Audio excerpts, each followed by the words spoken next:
I'm not the son that you raised. I was running with them sticks and M1s in the cage. Seeing my homies get hit and dying young in their age. It fucked me up and due to anger and rage, it turned me heartless.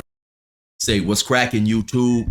It's your boy 16 to life, and I'm back like I'm on a parole violation. Yard down.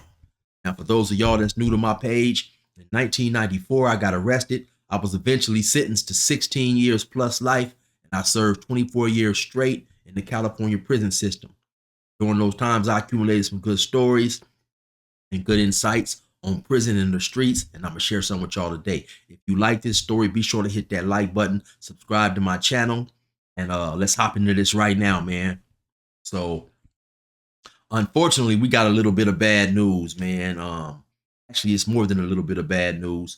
So they found, I don't know if you guys been paying attention to keeping up with this. In Michigan, you had 3 people who was missing, and so they believed to have discovered the bodies in an abandoned apartment complex.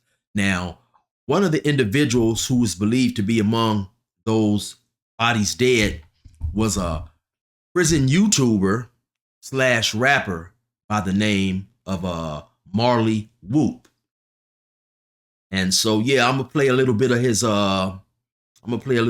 his YouTube story right here for y'all to check it out. Today on Prison Talk, I want to talk to y'all about a hole. The hole I want to talk about is the hole in Barriga Level 5.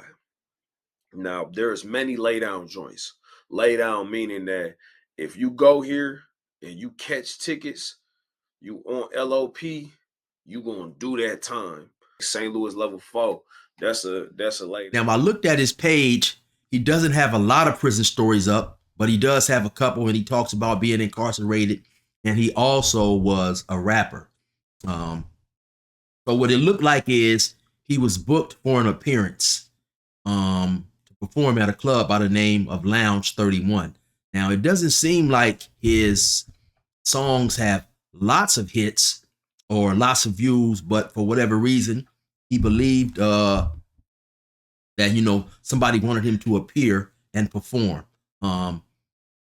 In the course of going down there, I guess he picked up a couple of friends. Now, I think it's important to state that a day or two before he was to go and do this performance, he was on Facebook Live talking about some person who had supposedly snitched on somebody, and basically was nothing being done about it. Now, I don't know if that Facebook Live has anything to do with his disappearance and his death, but that is something that I had seen. He was missing for almost pretty close to 2 weeks. His girlfriend said she had spoke to him, and he told her that the concert that he was going to, or the performance that he was supposed to do, was canceled, and he was going to go do some open mic shows with some friends out in that area.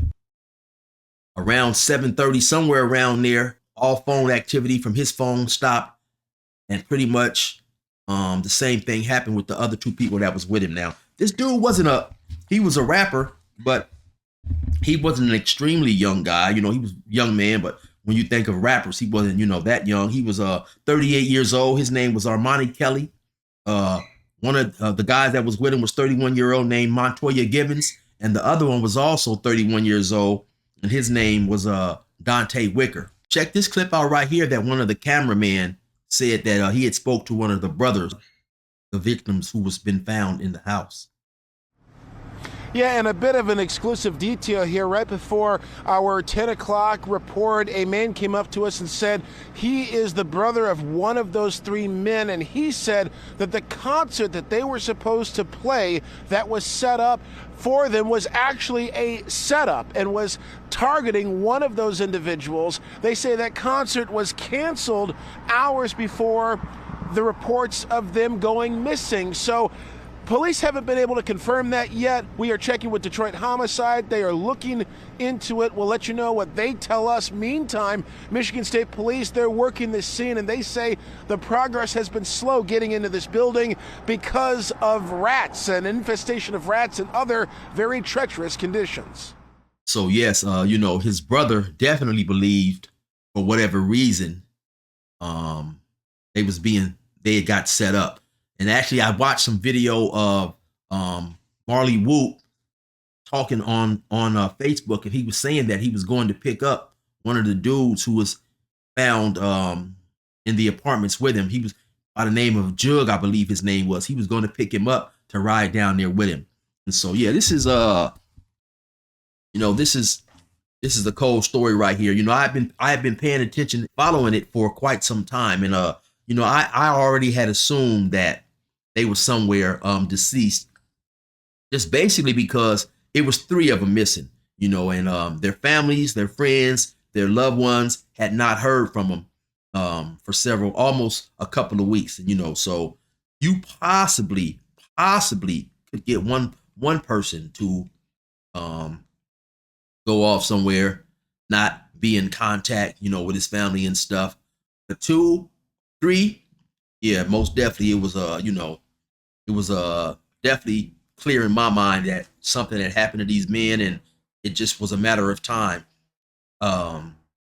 before they was discovered. Now, according to the news reports, a house was raided, and then after that house was raided, they shortly thereafter discovered the bodies. They didn't mention if that raid had came up with some evidence to help find where these bodies were located. Also, they reported that a 15-year-old was driving around in the car that Armani drove down there. At some point in time, also his mother went on GPS and was able to track the car and seen through the GPS location that the car had been moved a couple of times.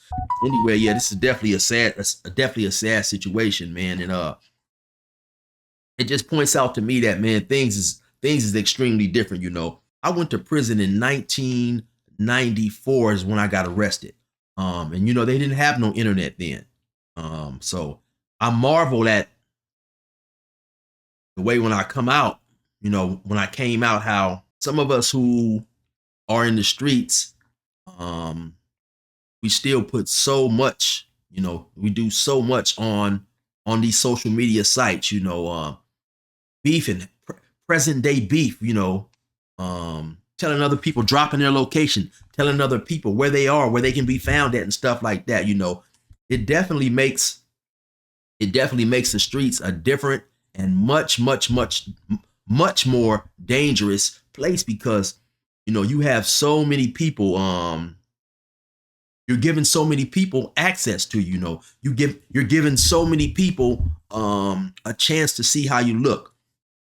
As we're back in my days, and before the internet, if you was out there gang banging or you was in the streets, you was selling drugs, you had to be dealing with a person in order for that person to know how you look, But now, like I said, with this social media presence, it's extremely dangerous, because like I say, you never know who's out to get you. And everybody that's possibly looking to harm you or do something to you is not going to come on these social media sites and make their presence known. So it's definitely a different and dangerous element, so anyway, I'm definitely sure as time goes on, more information will play out on this case right here, man. Condolences to the family members and loved ones of all 3 of those gentlemen who lost their life.